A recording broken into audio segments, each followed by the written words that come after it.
Anda masih menyaksikan Breaking News TV One pemirsa, kami ajak Anda untuk membahas bagaimana peristiwa kebakaran yang terjadi di depo Pertamina Pelumpang ini bersama dengan dua orang narasumber yang sudah bergabung bersama kita pagi hari ini. Ada Yayat Supriyatna, pengamat tata kota, dan juga Fahmi Radi, pengamat ekonomi energi, sudah bergabung bersama kita pagi ini. Selamat pagi Pak Yayat dan Pak Fahmi. Selamat pagi Mbak Ken Ane. Baik. Ya. Pak, saya mau ke Pak Yayat terlebih dahulu. Pak Yayat, kalau kita melihat dari lokasi depo Pertamina Pelumpang sendiri, yang lokasinya nampaknya sangat berdekatan Pak dengan pemukiman. Padahal memang sebetulnya ada aturan-aturan tertentu yang mengatur mengenai objek-objek vital nasional seperti ini, daerah ring satunya menjamin keselamatan. Ini seperti apa Pak Yayat? Ya, yang pertama kita harus tahu dulu sejarahnya ketika depo Pelumpang itu dibangun ya. Kalau dibangun pada tahun 1974, berarti memang kawasan itu tidak sepadat dan seramai seperti sekarang.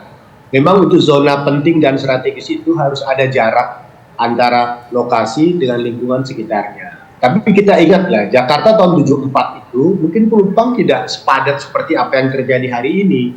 Nah, inilah yang namanya dinamika pertumbuhan permukiman yang semakin cepat, semakin padat begitu, sehingga kawasan-kawasan yang ada di sekitarnya itu kan mungkin bisa dikatakan kurang dalam konteks pengendalian tata ruangnya. Jadi pertanyaan paling menarik adalah bagaimana persoalan tumbuh kembangnya permukiman di sekitar zona inti dan strategis itu yang mengakibatkan kepadatannya semakin lama semakin bertambah, sehingga antisipasi jika terjadi misalnya bahaya seperti ledakan yang terjadi pada hari ini itu memang sudah tidak sulit untuk dikendalikan lah. Kita juga bisa belajar dari kebakaran di depo BBM Pertamina yang ada di Cilacap. Mungkin jaraknya tidak begitu, jaraknya cukup jauh lah dari lingkungan permukiman, sehingga ketika terjadi kebakaran pun masih bisa dikatakan tidak mengganggu kondisi yang ada di sekitarnya. Tapi kalau melihat jarak tangki dengan lingkungan permukiman yang hanya sekitar 25 meter, kemudian kita lihat dari gambar drone yang ada di sini, lingkungan yang sudah cukup padat ini memang sangat cukup berbahaya ya dalam tanda kutip. Antisipasi dari ledakan merembet ke kawasan yang padat penduduk dan tingkat kerapatan bangunannya cukup tinggi, sehingga bisa dikatakan ketika terjadi kebakaran itu rembetannya akan cepat sekali terjadi karena memang katakanlah zona kawasan inti ini sudah begitu padat oleh pemukiman-pemukiman penduduk yang ada di sekitarnya. Ini memang perlu ada pengendalian yang lebih ketat lagi untuk tidak mengulang peristiwa ini bisa terjadi untuk waktu-waktu yang akan datang. Ya, tapi ketentuannya seperti apa sebenarnya Pak Yayat ketika ada objek vital nasional di seperti itu? Berapa kemudian radius aman paling tidak untuk ring 1 mengamankan kondisi-kondisi sehingga steril dari pemukiman warga sebagai bentuk mitigasi atau antisipasi terhadap bencana-bencana mungkin yang terjadi? Yang pertama harus kita antisipasi adalah antisipasi dari ledakan itu ya. Jadi pancaran ledakan itu kira-kira radiusnya bisa berapa? 100 meter, apakah sampai lebih dari 100 meter. Tapi yang harus kita lihat adalah di sini kan ada persoalan antara pembatas, itu kan ada tembok ya, dengan zona di luarnya. Yang menjadi pertanyaannya kalau misalnya jarak tangki dengan pemukiman dalam konteks jaraknya sudah aman, tetapi yang menjadi persoalan adalah ketika kawasan yang harusnya zona hijau atau zona penyangga itu tidak bisa dikendalikan karena memang di luar kawasan itu memang ada persoalan status kepemilikan tanahnya. Kecuali kalau tanah yang ada di sekitar kawasan Pelumpang yang ada di sekitarnya itu merupakan tanah negara, harusnya bisa dibuat katakanlah tembok pembatas kedua sehingga zona itu bisa dihijaukan sehingga tidak ada pemukiman yang tumbuh berkembang. Yang menjadi masalah sekarang adalah ketika kawasan yang seharusnya bebas dari pemukiman itu, status pemilikannya itu adalah kepemilikan warga, misalnya mungkin harus dilakukan pembebasan sehingga persoalan-persoalan kebakaran yang bisa mengancam lingkungan sekitar itu bisa dicegah. Memang di sini yang agak berat adalah kepadatan penduduknya akibat dinamika jumlah penduduk yang terus bertambah, sehingga kadang-kadang kita lupa mengantisipasi bahwa ada ancaman yang bisa terjadi sewaktu-waktu jika berada pada kawasan yang dianggap punya potensi ledakan seperti kasus di depo BBM Pelumpang seperti ini. Jadi kita memang harusnya lebih aware lah ke depan tuh ya, bahwa peristiwa-peristiwa ini sebetulnya harusnya sudah kita antisipasi sejak awal. Tetapi ya harus diakui kebutuhan rumah, tempat tinggal, kepadatan, apalagi Jakarta ini semakin lama semakin padat dengan jumlah penduduknya, sehingga banyak masyarakat yang mungkin ya sekedar mendapatkan tempat, kemudian membangun rumah tanpa melihat bahwa posisi lokasi tempat tinggalnya itu berada di zona penting, vital, dan sangat strategis, dan punya potensi bahaya tingkat 1 lah, dalam arti karena dia merupakan lokasi vital yang bisa mengundang ledakan cukup besar. Karena peristiwa-peristiwa seperti ini kan sudah sering terjadi. Dari beberapa kali depo Pertamina yang ada di beberapa tempat, ledakan itu kan terjadi, sehingga sebetulnya di mana saja bisa terjadi. Yang menjadi pertanyaan bagi kita adalah bagaimana mencegah untuk peristiwa tidak terulang ke depannya. Karena harus diakui, aturan tata ruang itu secara spasial bisa kita buat, tetapi dalam pengendaliannya itu yang sulit dikendalikan. Karena bagaimanapun akan menjadi pertanyaan, ini mohon maaf kalau menjadi perdebatan, apakah ada izin mendirikan bangunannya, status tanahnya bagaimana, kemudian siapa yang memantau. Karena dinamika kebutuhan rumah yang sangat mendesak, ya akhirnya harus diakui aspek pengendalian tata ruangnya ini menjadi inti persoalan dari semua masalah yang ada pada kawasan vital dan strategis. Seperti contoh, mohon maaf ya, bukan hanya pada BBM Depo, tapi di sekitar kasus Kemayoran, misalnya dulu Bandara Kemayoran Jakarta. Itu bagaimana kawasan Bandara Kemayoran itu sekelilingnya sudah dipadati oleh pemukiman-pemukiman, sehingga memang layak dipindahkan lah. Tetapi menjadi catatan ke depan ini, apakah depo pelumpang yang akan tetap dipertahankan atau penduduk yang harus direlokasi dari zona intinya, minimal radius antara 100 atau 200 meter lah, supaya peristiwa ini tidak terulang. Nah, yang menjadi catatan kan ini bisa saja terjadi berulang ke depan ya, kecelakaan seperti ini ya, peristiwa ini, sehingga mudah-mudahan tidak, karena bukan apa-apa, di beberapa kasus terjadi di Pelumpang itu memang ada beberapa sengketa tanah yang selama ini memang punya persoalan, tetapi akhirnya banyak pemukiman yang akhirnya diperbolehkan untuk dibangun di sana. Kalau dilihat dari beberapa lokasinya, memang lokasi ini sebenarnya tidak layak lah untuk tempat bermukiman yang aman, karena berada pada zona inti, vital, strategis, dan potensi berbahayanya tingkat tinggi. Baik Pak Yayat, sebelum saya juga nanti akan berbincang dengan Pak Fahmi, kita lihat dulu pemirsa, inilah pernyataan dari Vice President Corporate Communication Pertamina, Fajar Santoso. Kami ingin mengetahui bagaimana sebenarnya kronologi kejadian ini, Pak. Ya, memang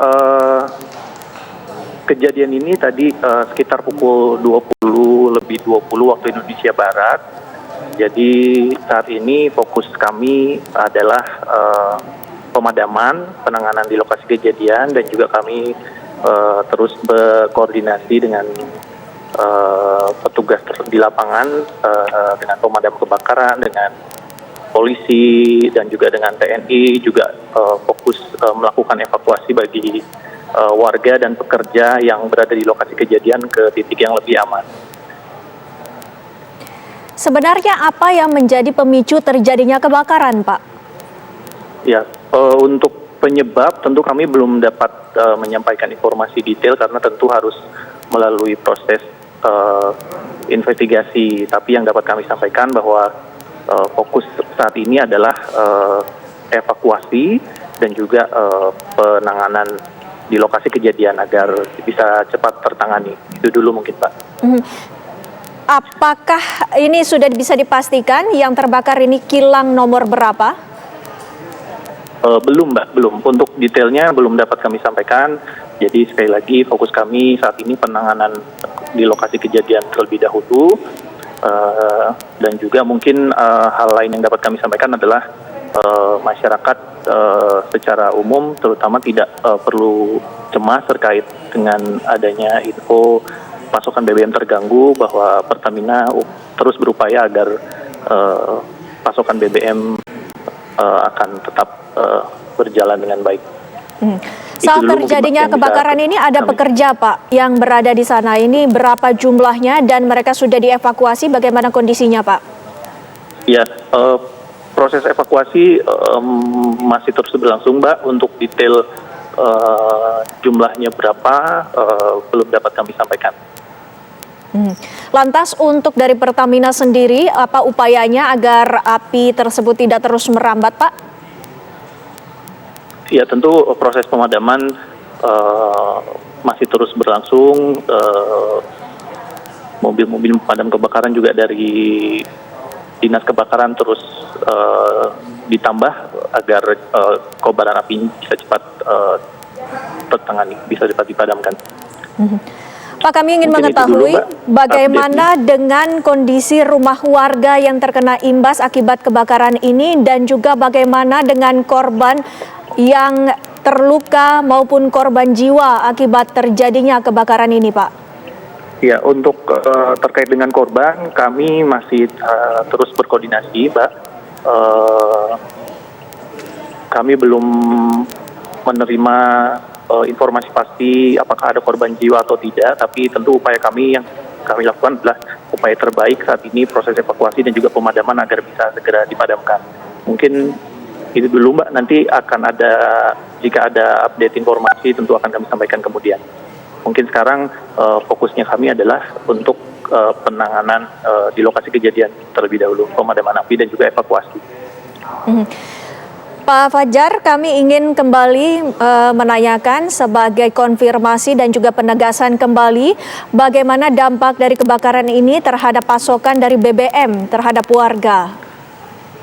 Ya, Pertamina tentu akan terus berupaya untuk memenuhi kebutuhan BBM dan juga termasuk distribusi BBM. Jadi masyarakat tidak perlu cemas karena pasokan BBM akan terus kita upayakan tidak mengalami gangguan. Baik. Ya, itu tadi pemirsa cuplikan wawancara rekan kami Windy Wellington ya dalam program Breaking News TV One dengan Vice President Corporate Communication Pertamina Fajar Santoso pada peristiwa kebakaran di depo Pertamina Pelumpang. Kami kembali akan ajak Anda berbincang dengan pengamat ekonomi energi, ada Pak Fahmi Radi sudah bergabung juga bersama kita. Pak Fahmi, kalau melihat dari potensi-potensi bahaya Pak yang mungkin bisa ditimbulkan dari objek-objek vital di sektor energi seperti minyak ini Pak. Sebenarnya aturannya seperti apa ketika depo kilang minyak atau depo Pertamina ini kemudian didirikan? Berapa radius yang amannya di ring 1 maupun ring 2 sehingga potensi bahaya ini bisa diminimalisir? Ya, saya kira kebakaran di depo Pelumpang ini yang ketiga kalinya itu ya. Dan hari ini saya kira yang paling parah karena merenggut nyawa warga yang tidak berdosa dalam jumlah yang cukup besar, 17 orang gitu ya. Nah, mestinya atau ini membuktikan gitu ya, bahwa Pertamina itu tidak menerapkan safety system, sistem keamanan yang berstandar internasional, sehingga terjadilah kebakaran pada depo yang ini sangat strategis dan resiko tinggi, mudah terbakar dan lain sebagainya gitu ya. Oke. Nah, karena ini berada di pemukiman tadi, maka tidak bisa dihindari, itu pasti kalau kebakaran akan merambat ke rumah penduduk gitu ya. Nah, mestinya itu seperti kilang Pertamina. Dalam kilang Pertamina itu kan beberapa kali juga kebakaran gitu ya, tetapi tidak pernah membawa korban, bahkan karyawan Pertamina tidak terjadi atau juga warga karena radiusnya jauh gitu ya. Sekitar barangkali 5 km dari kilang tadi. Tapi kalau kita lihat Pelumpang, itu kan di daerah pemukiman yang padat, kemudian juga pipanya itu ya. Pipanya itu kan melewati juga daerah atau kawasan penduduk itu ya. Jadi depo itu kan tempat penampungan BBM yang sudah dikilang, kemudian ditampung untuk didistribusikan ke SPBU tadi, sehingga di situ stoknya itu dalam jumlah yang besar. Nah, pintu kebakaran ini akan dengan cepat sekali merambat gitu ya. Maka menurut saya depo Pelumpang itu sudah tidak proper dan tidak layak dan harus dipindahkan gitu ya. Itu Mbak Luda. Oke, baik Pak Fahmi, Pak Yayat, kita nanti masih akan berbincang mengenai peristiwa kebakaran yang terjadi di Depo Pertamina Pelumpang. Usai jeda pemirsa, kami masih akan kembali hadir untuk Anda.